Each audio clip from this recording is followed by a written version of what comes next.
Hello बच्चों, आज मैं पुनः आपके साथ हम एक नए टॉपिक लेकर आए हैं। कल हमने जो वीडियो बनाए थे वो सर्वांग समता पे बनाए थे। तो बच्चों, आज आप वीडियो मेरा देखिएगा। आज आपको चलेंगे समरूपता। समरूपता क्या होता है आज उसके बारे में बताएंगे। समरूपता, कल अगर मेरे वीडियो अगर नहीं देखे हैं तो बैक में जा करके आप मेरा वीडियो देख सकते हैं। उसमें आपको आ जाएगा सर्वांग समता। सर्वांग समता क्या है, आज आपको हम समरूपता को लेकर के चलेंगे, जिसका नाम होता है इंग्लिश में सिमिलरिटी या सिमिलर। ध्यान दीजिएगा, आज जो है ट्यूसडे है आपका 8 तारीख। इसमें देखेगा जो बच्चे हमसे जुड़ना चाहते हैं वो यूट्यूब चैनल v.c.c एजुकेशन सभी कैपिटल में लिखेगा। VCC एजुकेशन को लिख करके और उसमें देखेगा आपका लोगो बना होगा एक सरस्वती का, उसमें आपका VCC एजुकेशन लिखा हुआ होगा। उसमें आप लोग जाइएगा और वहां से मेरा पूरा वीडियो आप देख सकते हैं। 1 बाय 1 आपको चलेगा। तो आज चलिए, आज आपको बारे में बता रहे हैं हम समरूपता, क्योंकि आपका 10वां का बहुत ही इंपॉर्टेंट टॉपिक है समरूपता। कल हमने चर्चा किया था, इसके पहले थोड़ा सा आज हम प्रीवियस में भी चल लेंगे। सर्वांग समता हमने कल बताया था, आपका 5 प्रकार के हमने बताया था। कौन कौन था आपका हमने बताया था बाबू?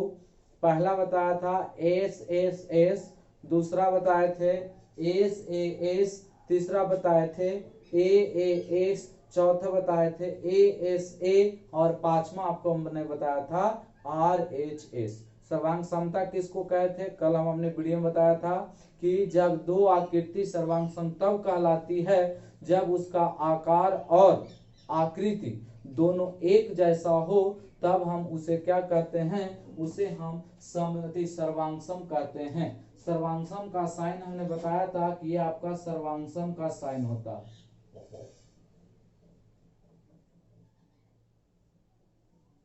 ठीक है, ये आपका सर्वांगसम का साइन होता है। आज आपको हम बता रहे हैं समरूपता। समरूपता कैसे होता है? तो समरूपता का साइन आपका ये होता है, ये आपका हो गया समरूपता। ध्यान दीजिए बच्चों, ये आपका हो गया समरूपता। तो सबसे पहले आइए आज हम समरूप के बारे में चर्चा करेंगे कि समरूप किसे कहते हैं, समरूप आकृति क्या होती है, और इस पे आपको कुछ हम बनाने के लिए भी देंगे। तो आप लोग हमारे वीडियो को अंत तक जरूर देखें, तब आपको ज्यादा समझ में आएगा। अगर आप बीच में देख करके छोड़ देते हैं तो आपको शुरू में थोड़ा सा लगेगा दिक्कत, लेकिन लास्ट तक अगर आप देखते हैं तो आपको उसमें जो है बहुत ही इंटरेस्टिंग भी कुछ लगेगा, क्योंकि आपका जो है सिलेबस बेसिस हम तैयार कर रहे हैं ताकि आपका एग्जाम में कुछ छूट न जाए। आपका NCERT लेवल का तैयार है जिसमें आपको सब टोटल मिल जाएंगे। आप देखिएगा बुक में जा करके आपको सभी मिल जाएंगे। तो चलिए, सबसे पहला आज आपका आया है समरूप आकृति किसे कहते हैं। तो जब दो आकृति समरूप तब कहलाती है या समरूप कहेंगे जिसका आपका आकृति एक जैसा हो, आकार अलग अलग हो। हमने क्या जवाब दिया? सर्वांगसम में गौर कीजिएगा, हमने बताया था सर्वांगसम का परिभाषा हमने दिया था कि जब दो आकृति सर्वांगसम तब कहलाती है जब आकृति और आकार दोनों का सेम हो और साइज दोनों सेम हो तो वह सर्वांगसम। लेकिन समरूप कहता है कि नहीं, आकृति एक जैसी हो, आकृति एक जैसी हो लेकिन आपका आकार जो है अलग अलग हो, आकार अलग हो। यानी कहने का अर्थ क्या हुआ, फिर से समझिएगा। समरूप कहते हैं आकृति एक जैसी लेकिन आपका आकृति एक जैसी लेकिन आपका आकार क्या हो? अलग हो। आपका आकार अलग हो तो ऐसे को हम लोग क्या कहते हैं? समरूप कहते हैं। उदाहरण के तौर पे एग्जाम्पल में देखिएगा बच्चों, एग्जाम्पल में मान लिया जाए हमने बनाया एक त्रिभुज, हमने बनाया और एक त्रिभुज और बनाया, हमने दो त्रिभुज बनाए, तो हम कह सकते हैं कि आकृति दोनों किसका है?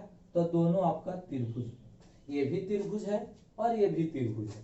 लेकिन यहाँ पे आप गौर करने वाली बात है कि आकृति तो एक जैसी है, लेकिन इसका आकार जरा देखिए, ये आपका बड़ा है, ये आपका छोटा है। तो हम कह सकते हैं कि यह आकृति जो है समरूप कहलाया, सर्वांगसम नहीं। यानी कहने का अर्थ है, कल हमने जवाब दे रहा था कि आकृति के मतलब होता है कि फिगर कैसा है। जैसे कि मान लिया जाए कि मेरे पास दो मार्कर है, दोनों सेम आकार का, दोनों सेम साइज का, और दोनों का आकृति भी एक जैसा। लेकिन अगर यही रहता, एक बड़ा रहता और एक छोटा रहता, दोनों मार्कर ही होता, तो आपका अलग हो जाता। तो हम कहेंगे समरूप किसको कहेंगे, तो समरूप का परिभाषा कर देना होगा तो कहेंगे जब दो आकृति समरूप तब होगी जब आकृति एक जैसी हो लेकिन आकार अलग अलग हो, तो वैसे को हम लोग क्या कहते हैं, समरूप आकृति कहते हैं। अब इस पे आता है कि सर कैसे हो गया, तो देखिए आपका ये भी त्रिभुज है, ये भी त्रिभुज है, ठीक है। तो इसके लिए कोई कंडीशन भी अप्लाई होता है। ऐसा नहीं कि हम कह दिए त्रिभुज है त्रिभुज है, अगर मान ले एक समकोण त्रिभुज दे दे, एक समबाहु त्रिभुज दे दे, तो क्या समरूप होंगे।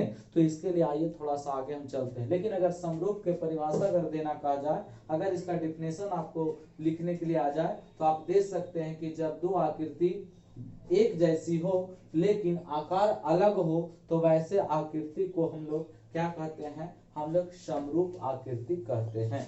अब अगला आता है कि कैसे कहेंगे, तो समरूप होने के लिए दो कंडीशन अप्लाई होना चाहिए। ऐसा तीन को होता है, तीनों को हम जवाब देंगे, ठीक है। अब आता है कि समरूपता का शर्त कौन कौन है। अब जैसे तुमको से कह दिया कि क्या क्या होगा, जैसे इसमें मान लिया जाए एक वृत्त ये है, एक वृत्त आओ, देखिए दोनों का आकृति वृत्त का है, लेकिन अगर हम कह दें तो इसका त्रिज्या मान लिया जाए 1 है और इसका त्रिज्या आपका 2 है, ठीक है। तो बताइए ये तो आकृति, लेकिन इसका क्या हो गया, आकार अलग हो गया, तो वैसे को हम लोग क्या कहेंगे, तो वैसे को हम लोग कहेंगे यह आकृति जो है समरूप है। समरूप होने का कौन कौन शर्त है, तो देखिएगा पहला शर्त आता है एग्जाम में कि समरूप होने का क्या क्या शर्त है,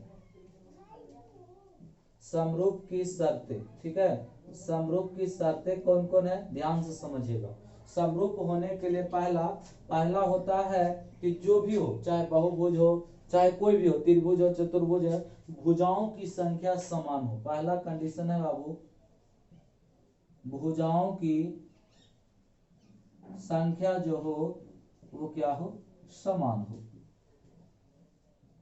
एकदम याद कर लीजिए, एग्जाम में ये आपका 2 नंबर का लिखने के लिए आता है कि समरूप होने की शर्त कौन कौन है। तो पहला हम बोलेंगे भुजाओं की संख्या क्या हो, समान हो। समझ में आ गई बात। पहला आएगा कि समरूप होने की शर्त बताएं। समरूप होने की शर्त में पहला शर्त हमने बताया कि भुजाओं की संख्या क्या हो, समान हो। दूसरा ये कंडीशन क्या है, दूसरा होता है भुजा का अनुपात 1 हो।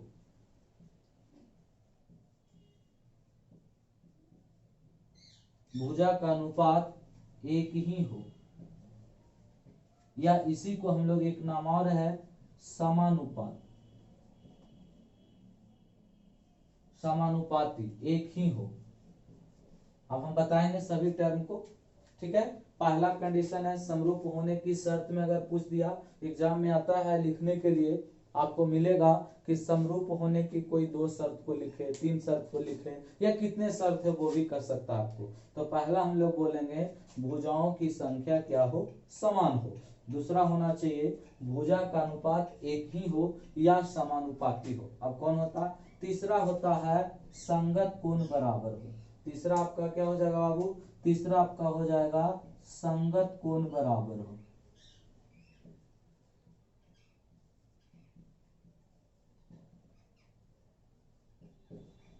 ध्यान दीजिएगा, हमने 3 चीज लिखा। पहला हमने लिखा कि जब दो आकृति समरूप कब होगी, इनके शर्त लिख रहे हैं। समरूप होने की शर्त क्या क्या है, ध्यान दीजिएगा। तो सबसे पहला मेरा जो है भुजाओं की संख्या क्या हो, समान हो, ध्यान से समझिएगा। दूसरा होना चाहिए भुजा का अनुपात 1 ही यानी समानुपाती हो। तीसरा क्या होना चाहिए, संगत कोण बराबर होना चाहिए। अब संगत कोण और भुजा अनुपात क्या होता है, आइए हम चलते हैं देखते हैं इस पे। सबसे पहला तो हमने बताया क्या पढ़ा रहा है आपको, समरूप। समरूप किसको कहते हैं? जिसका आकृति एक जैसी हो। एकदम ध्यान से समझ लीजिए, याद कर लीजिए। नहीं समझ में आता है तो कॉपी आप लोग बगल में रखे और कॉपी पे लिखते चलिए, ठीक है। कॉपी पे जब लिखते चलेंगे तो आपको है जो कि बहुत सारी चीज, और इसको किताब से मिलान करके देखिए कि हमारा कहाँ पे दिक्कत है, तो आपको बहुत सारी बातें समझ में आने लगेगी, ठीक है। तो सबसे पहला हमने बताया आकृति कैसा होना चाहिए? एक जैसी हो, लेकिन आकार क्या है? अलग अलग हो, ठीक है। सर्वांगसम अलग चीज होता है। आपका ऐसा रहेगा आकृति, इसको समरूप कहते हैं, ठीक है। तो आपका आ जाएगा समरूप होने की शर्त क्या है? तो समरूप होने की शर्त है, पहला भुजाओं की संख्या क्या हो? समान हो। भुजाओं की संख्या क्या हो? समान हो। दूसरा है भुजा का अनुपात एक ही हो। और तीसरा होता है संगत कोण आपका बराबर हो। देखिए बच्चों, तो हमने तीन कंडीशन लिखा। अब तीनों को बारी बारी से हम समझाने की कोशिश कर रहे हैं। ये आपका एकदम एग्जाम में बहुत इंपॉर्टेंट है, 2 नंबर का एग्जाम में जरूर आता है। आपको पूछ देता है कि समरूप होने की शर्त, क्योंकि अगर इसको नहीं जानिएगा तो अगला जो हम थ्योरम बताएंगे वो थ्योरम आपको समझ में नहीं आएगी। तो समरूप होने की शर्त क्या हो गया? पहला, ध्यान से, पहला क्या हो गया? भुजाओं की संख्या क्या होना चाहिए? बोलिए, आप लोग जवाब दीजिएगा। समान होना चाहिए। दूसरा, भुजों का अनुपात क्या होना चाहिए? एक ही होना चाहिए। तीसरा, संगत कोण क्या होना चाहिए? बराबर होना चाहिए। अब तीनों को देखिए, बारी बारी से हम समझा रहे हैं कि कैसे आप इसको करिएगा, ठीक है। सबसे पहला चीज देखिए, यहाँ पे आइए, देखिए बच्चों, यहाँ पे कैसे करिएगा? तो आपको आ जाए पहला भुजाओं की संख्या। मान लिया हमने त्रिभुज बनाया दो, यहाँ पे देखिए एक त्रिभुज का नाम दे देते हैं। सबसे पहला यहाँ पे हो गया, इसका नाम दे देते हैं ए बी सी। और यहाँ पे एक त्रिभुज और हमने बनाया,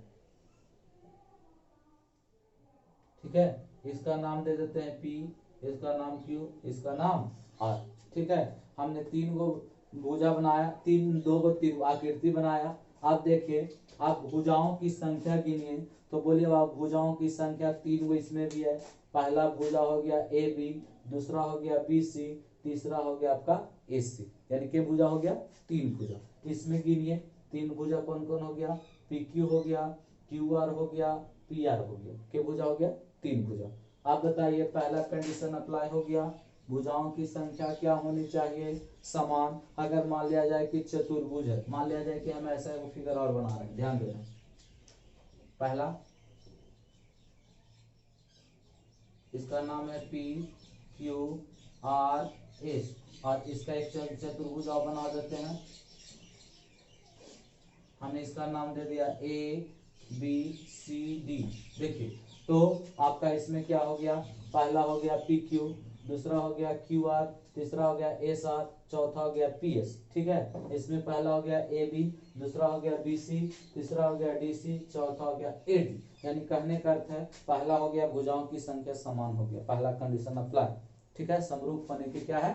शर्त। एकदम तीनों अगर लागू होगा तभी आपका शर्त होगा, अन्यथा वह समरूप नहीं कहलाएगा। कितनों भी कर लो, दूसरा चीज नहीं कहला पाएगा। तो सबसे पहला हमने बताया कि भुजाओं की संख्या समान हो। उम्मीद करते हैं कि आपको समझ में आ रही होगी।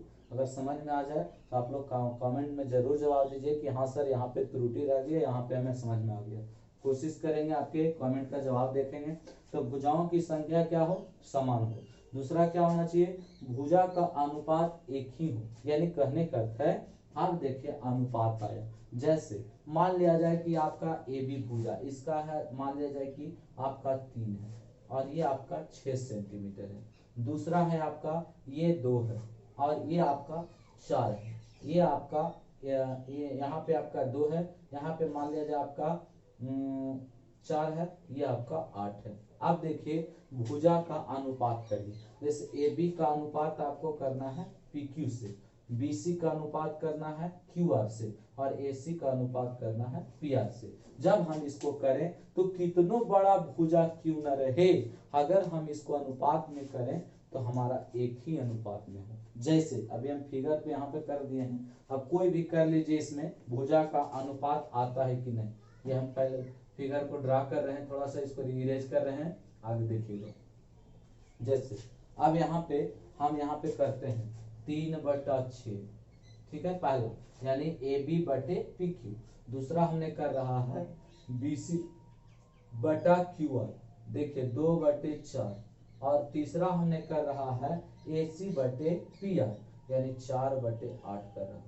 देखिए जब हम काटे 3 एकम 3, 3 दूनी 6, 1/2, इसको काटिए 2 एकम 2, 2 दूनी 4, 1/2, और 4 एकम 4, 4 दूनी 8, 1/2। तो देखिए बच्चों आपका कितना बड़ा है, इसका भी अनुपात 1/2, इसका भी अनुपात 1/2, इसका भी अनुपात 1/2। तो इसी को हम कहते हैं समानुपाती। क्या कहते हैं? समानुपाती। यानी कितना बड़ा आकृति रहे, तो पहला तो हमने बता दिया कि भुजाओं की संख्या क्या होना चाहिए, तो भुजाओं की संख्या समान होना चाहिए। दूसरा, एक ही अनुपात को हम लोग क्या कहते हैं, इसको हम लोग समानुपाती कहते हैं। कितना बड़ा भुजा रहे, आप कितना बड़ा साइड रहे, अगर हम उसको शॉर्ट करें, अनुपात में लाएं, तो तीनों का एक हो। ठीक है। तीसरा होता है संगत कोण। अब संगत कोण की चर्चा आइए। संगत कोण किसको कहते हैं, अगर इसको समझ में नहीं आया तो फिर से देख लीजिए। यानी AB का अनुपात हम कौन बनाए, PQ, यानी अगर इस पे हम रखते हैं, ठीक है, तो ये आपका इसके बराबर हो जाएगा, यानी 3/6 अनुपात में। इसी को कहते हैं अनुपात। अनुपात का मतलब होता है बटा, ठीक है, बटा में। तो 3/6 हमने किया तो आया 1/2। अगर हम 2/4 किए तो 1/2, 4/, आपको ऐसा पूछेगा सर ऐसा नहीं होगा तो ऐसा नहीं होगा, तो समरूप नहीं होगा। कोई कह दिया जाए, बच्चे का अगर मन में कोई सवाल आ जाए कि सर ये नहीं हुआ तो आप कह सकते हैं कि अगर ये नहीं हुआ तो आपको ये क्या हो जाएगा, समरूप होने की शर्त नहीं होगा। तीसरा शर्त है संगत कोण। संगत कोण किसको कहते हैं, यानी संगत, अगर इस पे हम रखें तो बताओ इसका संगत कौन हो जाएगा, यानी A का संगत हो जाएगा P, यानी यहाँ पे कोण B का संगत कौन हो जाएगा, कोण Q, और कोण C का संगत कौन हो जाएगा, R। ठीक है, कोण C का, यानी आप तो पहला हो गया भुजाओं का अनुपात, और संगत कोण तीसरा। बल्कि बड़ा फिगर हो या छोटा फिगर हो तो उससे हमको कोई दिक्कत नहीं है। आपका पहला क्या हो जाएगा, अगर कह दिया कोण A, तो कोण A बराबर होना चाहिए कोण P, कोण B बराबर होना चाहिए कोण Q, और कोण C बराबर होना चाहिए कोण R। यानी संगत भुजा क्या होना चाहिए, बराबर होना चाहिए। अनुपात अनुपात, अनुपात का मतलब होता है बटा। अगर ये 60 है तो भी 60 होना चाहिए, ये 30 है तो भी 30 डिग्री होना चाहिए, अगर ये 60 डिग्री है तो भी 60 होना चाहिए, या 80 है तो 80 होना चाहिए।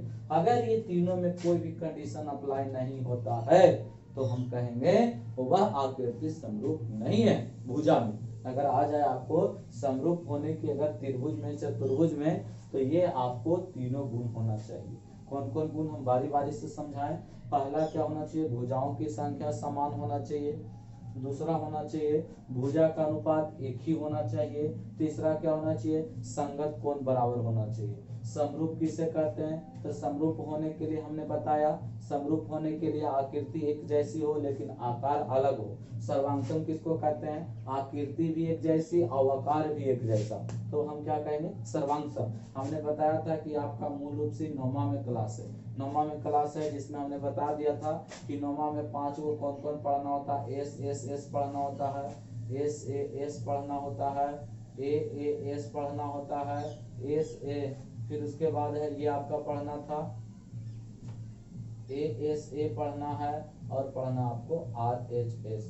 यानी हमने बताया था जब एक त्रिभुज के तीनों भुजा दूसरे त्रिभुज के तीनों भुजा आपस में बराबर हो तो उसको कहते हैं एस किसको कहते हैं, जब एक त्रिभुज की दो भुजा और एक कोण, दूसरे त्रिभुज की दो भुजा और एक कोण आपस में बराबर हो तो उसको हम क्या बताए थे, एस। एस किसको कहते हैं, एक त्रिभुज का दो कोण कोई एक भुजा, और दूसरे त्रिभुज का दो कोण और कोई एक भुजा आपस में बराबर हो तो वैसे को हम लोग कहते हैं एस। चौथा होता है ASA, एक त्रिभुज का दो कोण और उसको अंतर्गत करने वाली भुजा, दूसरे त्रिभुज के दो कोण उसको अंतर्गत करने वाली भुजा आपस में बराबर हो तो वैसे को हम लोग ASA सर्वांग समता कहते हैं। और RHS का मतलब होता है राइट हाइपोटेनस साइड, यानी लंब कर्ण भुजा, और लंब कर्ण भुजा अगर दूसरे का बराबर हो तो उसे हम क्या कहते हैं, RHS। तो ये तो हो गया सर्वांग समता का साइन बताए थे। समरूपता का साइन हम क्या ने बताया, समरूपता का साइन हमने ये जवाब दिया कि आकृति क्या हो, एक जैसी हो, लेकिन आकार क्या हो, अलग अलग हो, तो उसे हम क्या कहते हैं, समरूप। समरूप होने की शर्त पूछ देता है कि समरूप होने की क्या क्या शर्त है। तो समरूप होने की शर्त हमने बताया बाबू, पहला भुजाओं की संख्या समान हो, ठीक है, दूसरा भुजा का अनुपात एक ही हो या समानुपाती हो, लिख कर जरूर रखिए, और आपका संगत कोण आपस में क्या हो, बराबर हो। आप कैसे कैसे, भुजाओं की संख्या, मैंने कोई आकृति अगर एरा में 3 भुजा है तो इसमें भी देखिए 3 भुजा। अगर कहा देगा क्या सर 4 भुजा इसमें हो जाए तो वह समरूप नहीं होगा। अगर कहा दिया सर इसमें 2 भुजा इसमें 3 भुजा है तो नहीं होगा, यानी भुजाओं की संख्या समान होना चाहिए। दूसरा हमने बताया भुजा का अनुपात एक ही हो। एक ही हो के मतलब कहने का अर्थ है कि आपका 3/6 तो 1/2, बल्कि बड़ा रहे या छोटा रहे, कितना भी कोई नहीं बड़ा रहे। अगर मान ले 5/10 है, 4/3, तो अगर एक का जितना आ रहा है उतने तीनों का आना चाहिए। अगर 4 है तो चारों का आना चाहिए। अब मान ले कोई कह दिया क्या सर ऐसे आ जाता, ठीक है, देखिए मान लिया कि ऐसे रहता, अगर कोई कह देता कि ऐसे आ जाता तो कैसे होगा सर। मान लीजिए कि यहाँ पे हमने लिखा हमने ये आपका 4, ये आपका 6, ये 3, ये 8, ये 5, ये 4। अगर कह दिया सर 4/6, इसका अनुपात आ गया आपका 2/3, ठीक है, और इसका हम अनुपात करते हैं, यानी इसका PQR, यहाँ हो गया ABC 3/8, तो देखो इसका 2/8 आ है, इसका 3, ये समरूप नहीं हुआ। अगर 2/3 आया तो इसको भी 2/3 आना चाहिए, तीनों को। अगर कोई एक होके नहीं आता तो समझो कि वह समरूप नहीं है। संगत कोण, संगत कोण का मतलब अभी हमने बताया, संगत कोण किसको कहते हैं, यानी P का संगत कोण हो गया A, Q का संगत कोण हो गया B, कोण R का संगत कोण हो गया C। अगर ये तीनों में कोई भी अगर बराबर नहीं होता है तो हम कहेंगे समरूप नहीं है। तो बताइए बच्चों, समरूप होने की कितने शर्त बताएं। तो समरूप होने की 3 शर्त, पहला भुजाओं की संख्या समान हो, दूसरा भुजा का अनुपात एक ही हो, संगत कोण बराबर हो। याद रहेगा तो आप लोग इसको जरूर लिख लीजिए। समरूप आकृति किसको कहते हैं, जिसकी आकृति एक जैसी हो लेकिन आकार किसको कहते हैं बताएंगे। बड़ा छोटा को कहते हैं आकृति, अगर त्रिभुज है तो त्रिभुज, आकृति के मतलब जैसा, त्रिभुज तो त्रिभुज, चतुर्भुज तो चतुर्भुज, आकार के मतलब बड़ा और छोटा। अब इस पे आपको 2-3 सवाल हैं, और पहले एक चीज और जवाब देना चाहते हैं इसमें कि ये वाला तीनों जरूर आप लोग नोट करके लिखें, जहां में हमेशा ये बहुत इंपॉर्टेंट है, समरूप होने की शर्त, भुजाओं की संख्या समान, भुजाओं का अनुपात, और इसमें एक चीज गौर करने वाली बात है जो हम यहाँ पे बता देते हैं, ध्यान देना। जैसे इसमें क्या होता है, पहला कंडीशन, सभी सर्वांगसम आकृति, ध्यान देना, सभी सर्वांगसम आकृति, यह बहुत इंपॉर्टेंट, एकदम जो चाहो तो लिख कर रख सकते हो, हमेशा आता है एग्जाम में। सभी सर्वांगसम आकृति समरूप होती है, ये शर्त है। सभी सर्वांगसम आकृति क्या होती है, समरूप होती है। लेकिन क्या, लेकिन समरूप आकृति सर्वांगसम नहीं होती है, समरूप आकृति सर्वांगसम नहीं होती है, याद रखिएगा। अगर जो सर्वांगसम है उस देखो अब यहाँ पे क्या है, सर्वांगसम समरूप होगा, सर्वांगसम समरूप होगा, लेकिन समरूप आकृति कभी भी सर्वांगसम नहीं हो सकती है। क्योंकि सर्वांगसम समरूप काहे हो जाएगा, पूछेगा क्यों हो जाएगा सर, तो आप जवाब दीजिएगा क्यों। सर्वांगसम के मतलब ही होता है आकृति और आकार दोनों एक जैसा हो, तो जब आकृति और आकार एक जैसा तो समरूप हो जाएगा। लेकिन समरूप सर्वांगसम काहे नहीं होगा, तो सर्वांगसम को सिद्ध करने के लिए आकृति और आकार क्या होना चाहिए, एक जैसा होना चाहिए, लेकिन इसमें तो आकार अलग होता है, तो जब आकार अलग होता है तो कैसे हो जाएगा। तो हम कह सकते हैं कि यह आपका जो है, ये दोनों इंपॉर्टेंट पॉइंट है। सभी सर्वांगसम आकृति क्या होती है, समरूप होती है, लेकिन समरूप आकृति सर्वांगसम नहीं होती है। तो अब इसमें आइए कौन कौन पढ़ना है, इसके लिए पहले आपको हम 5 ऑब्जेक्टिव बना कर लाए हैं। 5 ऑब्जेक्टिव इसमें आप इस पे हम जितना पढ़ाएं उस पे आप बना सकते हैं। हम 1 बाय 1 यहाँ पे लिखेंगे और आपको जवाब देना है। उसके बाद हम इसको आपको यहाँ बता देंगे कौन कौन आंसर आपका होगा। आप भी एक बार पेज पे इसको है जो कि कर करके लिख करके आप अपने भी एक बार बना सकते हैं। तो आपको 10वीं क्लास में कौन कौन पढ़ना है, तो पढ़ना है आपका पहला आपको पढ़ना है समरूप में 3 प्रकार के थ्योरम पढ़ना है समरूपता। ये तो 3 वो शर्त हो गया। पहला पढ़ना है समरूपता ए, हम चर्चा करेंगे 1 बाय 1। दूसरा पढ़ेंगे हम एस, और तीसरा जो आपको पढ़ना है वो पढ़ना है एस। यही समरूपता 3 को 10th क्लास में पढ़ना। कौन कौन पढ़ना है? पहला पढ़ना है आपको बच्चों ए, दूसरा पढ़ना एस, तीसरा पढ़ना एस। ठीक है, तो हम 1 बाय 1 चर्चा करेंगे। जब हम नेक्स्ट वीडियो लेकर आएंगे तो उसमें हम सिद्ध करेंगे ए क्या है, इसको कैसे बनाते हैं, इस पे क्या क्या मेथड, क्या क्या क्राइटेरिया होती है, सब बताएंगे। फिर उसके बाद एस बताएंगे, एस से एस बताएंगे। हम वीडियो को छोटा छोटा कर कर लाएंगे, नहीं तो अगर बड़ा करते जाएंगे तो 2-2 घंटा, 2.5 घंटा का वीडियो जा सकता। इसलिए आपको आधा घंटा या 45 मिनट का हम एक वीडियो प्रोवाइड करेंगे, ताकि आपको देखने में भी अच्छा लगे। टाइम निकाल करके, अभी आपका इम्पोर्टेंट टाइम है। अगर इम्पोर्टेंट टाइम में आप सही ढंग से अगर पढ़ लेते हैं तो आपको जो है आने वाला समय में ये सब, अगर हम ऑनलाइन भी क्लास अगर चलाते हैं तो उसमें आपको समझ में आने लगेगा। फिर इसके बाद ऑब्जेक्टिव इसका करवाएंगे। आपको जो असाइनमेंट हम दिए हैं, अगर जिन बच्चों को असाइनमेंट नहीं मिला है तो हमारे यूट्यूब चैनल से भी आप पीडीएफ उसको डाउनलोड कर सकते हैं। पीडीएफ का भी लिंक आपको वहां पे दिया जाएगा। ठीक है, तो आइए इस पे सब सीखे। अब इस पे आपको क्या क्या है जो आपको बताना है। भुजाओं की संख्या समान होना चाहिए, भुजा का अनुपात एक ही हो, इसी को समानुपाती कहते हैं, संगत कोण। अब इस पे आइए, आपका कौन कौन जो है मैथ है वो लेके आते हैं। चलिए, तो यहाँ पे आइए, इसको आप लोग देख लीजिए।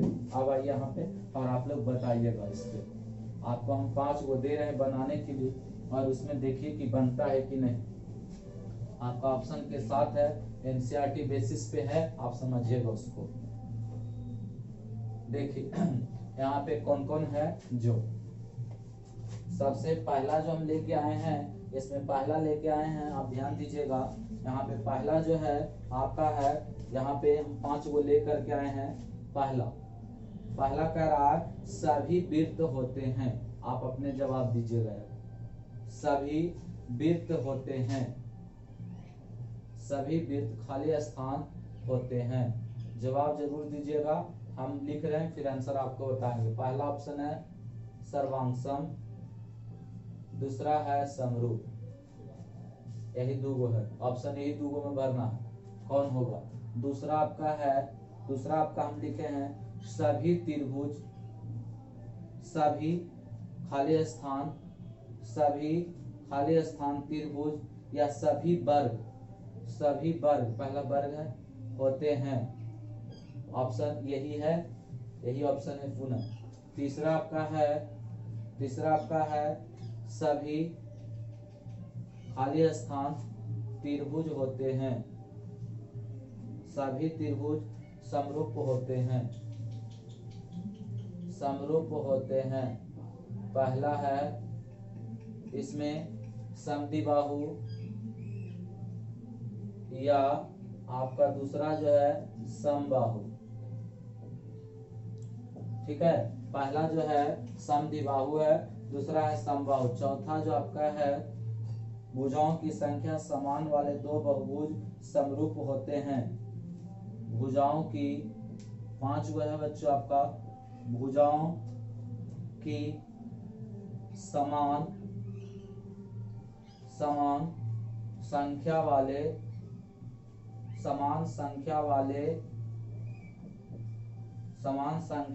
2 बहुभुज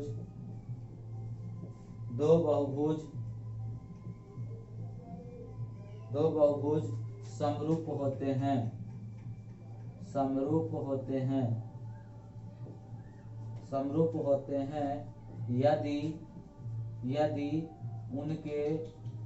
उनके संगत कोण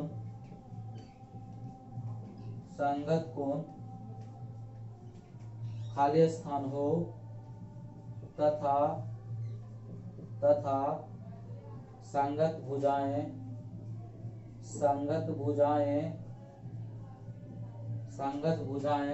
खाली स्थान हो। भरना है बच्चों, क्या भराएगा? पांचवा आपका है 2 आपको समरूप आकृति का उदाहरण देना है। 2 समरूप आकृति का उदाहरण दे, दो समरूप आकृति का उदाहरण देना है, उदाहरण दे। और आपको छठा जो है फिगर का, छठा आपको बताना है ये समरूप है या नहीं, आपको जवाब देना। देखिएगा यहाँ पे हो गया 1.5 हो गया, ये आपका हो गया 1.5 हो गया, जिसका नाम दे देते हैं SRPQ, सब 1.5 है, ये 1.5 हो गया। और एक बड़ा है, ठीक है, 90 डिग्री का। ये आपका हो गया ABCD हो गया, ये ABCD, ठीक है। ये आपका हो गया 3 3 3 3। चलिए बच्चों, तो हम आपको 6 मैथ हमने दिया है यहाँ पे, जो अभी हम लेक्चर दिए उसका। तो बताइए 1 by 1। सबसे पहले आप इसको क्या करिएगा, एक बार देख कर आपने बनाइएगा। उसके बाद जो है हम इसको सॉल्यूशन नहीं बता रहे हैं, आप अपने दिमाग लाइए कि पहला का क्या होगा। तो पहला का हो जाएगा, ध्यान दीजिएगा, पहला का क्या हो जाएगा कि सभी वृत्त, देखिए सभी वृत्त। तो बोलो बच्चों, अभी हमने बताया था कि एक छोटा है एक बड़ा है, सभी वृत्त, न कि कह रहा है एक समान व्यास वाला या एक समान त्रिज्या वाला। अगर कह देता एक समान त्रिज्या वाले सभी वृत्त तब अलग हो जाता। यहाँ पे कह रहा खाली सभी वृत्त, तो सभी वृत्त बड़ा भी हो सकता है छोटा भी हो सकता है, आपका क्या हो जाएगा, समरूप हो जाएगा। कहोगे कैसे सर, हम अभी बता। अगर यही रहता यहाँ पे कि एक ही त्रिज्या वाले सभी वृत्त, तो हो जाता सर्वांशम। सर्वांशम क्यों नहीं हुआ, खाली कह रहा था सभी वृत्त, ठीक है। दूसरा आइए, दूसरा कह रहा है सभी वर्ग। तो बताओ बच्चों, वर्ग एगो छोटा भी हो सकता है, बड़ा भी हो सकता है, 90 हो सकता है। लेकिन अगर कह देता एक ही भुजाओं से बना वर्ग, जब एक ही भुजाओं से कह देता तो सर्वांशम हो जाता। लेकिन यहाँ कह रहा है सभी वर्ग, तो ये भी क्या हो जाएगा, समरूप हो जाएगा, है ना। तो आएगा एग्जाम में कि सभी वर्ग होते हैं, तो सभी वर्ग क्या होते हैं, समरूप होते हैं। सभी वर्ग क्या होते हैं, समरूप होते हैं। सभी वृत्त होते हैं, क्या होते हैं, समरूप होते हैं। अगर कहा जाता यहाँ पे, अगर लग जाता एक ही वृत्त, एक ही त्रिज्या से बने वृत्त, एक ही भुजा से बने वर्ग। अब यहाँ पे आया सभी कौन त्रिभुज समरूप होते हैं, बोलो बच्चों, समद्विबाहु तो होगा नहीं, काहे, क्योंकि एरा में 2 भुजा, एरा में 2 भुजा, तो 2 भुजा का अनुपात अलग अलग हो जाएगा, इसलिए यहाँ पे हो जाएगा सभी समबाहु त्रिभुज। समबाहु मतलब जिसका भुजा क्या हो, बराबर। अगला कह रहा था भुजाओं की संख्या समान वाले 2 बहुभुज समरूप होते हैं। तभी हमने बताया था समरूप होने की 3 शर्त, कौन कौन याद करके बताइए। पहला, भुजाओं की संख्या समान, भुजा एक ही अनुपात में, और संगत कोण बराबर। तो देखिए उनके संगत कोण तेजा परी क्या हो जाएगा, तेजा परी भरा जाएगा बराबर, क्या हो जाएगा, बराबर। तथा संगत भुजाएं क्या हो, एक ही अनुपात में। अभी हमने बताया था एक ही अनुपात हो गया।